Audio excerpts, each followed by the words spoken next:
తెలంగాణలో BRS party ఓడి Congress party అధికారంలోకి వస్తేనే నేను గడ్డం తీసేస్తా. ఇది 2018 ఎన్నికలకు ముందు నాటి పిసిసి అధ్యక్షుడి హోదాలో నేటి రాష్ట్ర మంత్రి ఉత్తమ్ కుమార్ రెడ్డి శపథం. ఆనాడు అసెంబ్లీ ఎన్నికల్లో మళ్లీ కాంగ్రెస్ ఓడి బీఆర్ఎస్ పార్టీయే అధికారంలోకి వచ్చింది. ఆ తర్వాత 2019లో ఎంపీగా గెలిచాక ఉత్తమ్ తన శపథాన్ని పక్కన పెట్టి గడ్డం తీసుకుంటాడని అందరూ భావించారు. కానీ తాను అన్న మాటకే కట్టుబడి బారు గడ్డాన్ని పెంచుకొని మరీ రాజకీయాల్లో కొనసాగారు. కాలం గిర్రున తిరిగింది.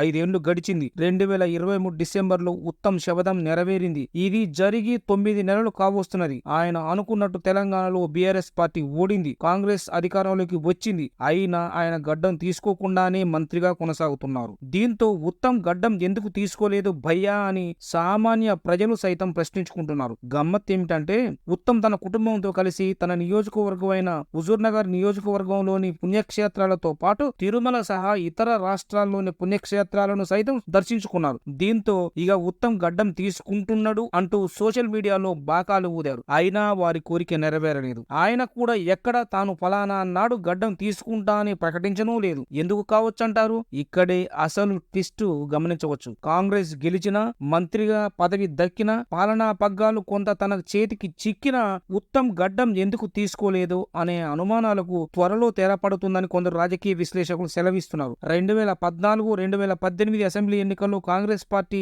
అధికారంలోకి వస్తే ఉత్తమ్ కుమార్ రెడ్డి ముఖ్యమంత్రి అభ్యర్థిగా ప్రచారం జరిగింది. ఆ 2 ఎన్నికల్లో కాంగ్రెస్ ఓటమితో ఆ పదవి ఉత్తమ్ కు అందని ద్రాక్షగానే మిగిలింది. ఇక 2023 ఎన్నికల్లో రేవంత్ రెడ్డి సారథ్యంలో కాంగ్రెస్ అధికారంలోకి వచ్చింది. అయినా సీఎం పదవిపై మక్కువతో ఉత్తమ్ అధిష్టానం వద్ద తన ప్రయత్నాలు చేసుకున్నారు. అయితే ఆనాడు కార్యకర్తల్లో ఫాలోయింగ్, సిఎల్పిలో మెజారిటీ, అధిష్టానం దృష్ట్యా, హామీ దృష్ట్యా ఇటు ఉత్తమ్ ను అటు బట్టిని కాదని సీఎం పదవిని రేవంత్ తన్నుకుపోయారు. అయితే కాలక్రమేణా కాంగ్రెస్ ప్రభుత్వంపై ప్రజలు ఏర్పరచుకున్న భ్రమలు కొన్ని తొలగిపోతున్నాయని, పాలనా విషయంలో రేవంత్ అనుభవం చాలడం లేదని, దుందుడుకు చర్యలతో వ్యతిరేకతను మూటగట్టుకుంటున్నారని, బీజేపీ అగ్రనేతలతో అంటకాగుతున్నారన్న అంశాలను అధిష్టానానికి కొందరు కాంగ్రెస్ రాష్ట్ర నేతలు చేరవేశారని గుసగుసలు. ఈ దశలో రేవంత్ ను సీఎం పదవి నుంచి మారుస్తారని ప్రచారం జరుగుతోంది. ఈ నేపథ్యంలో వెంటనే అధిష్టానానికి గుర్తుచ్చే పేరు ఉత్తమ్ కుమార్ రెడ్డి. కాంగ్రెస్ ప్రభుత్వం ఏర్పడే నాడు కొంతకాలం వెళ్ళాక ఆలోచిద్దాం అని సీఎం పదవిపై ఉత్తమ్ కు అధిష్టానం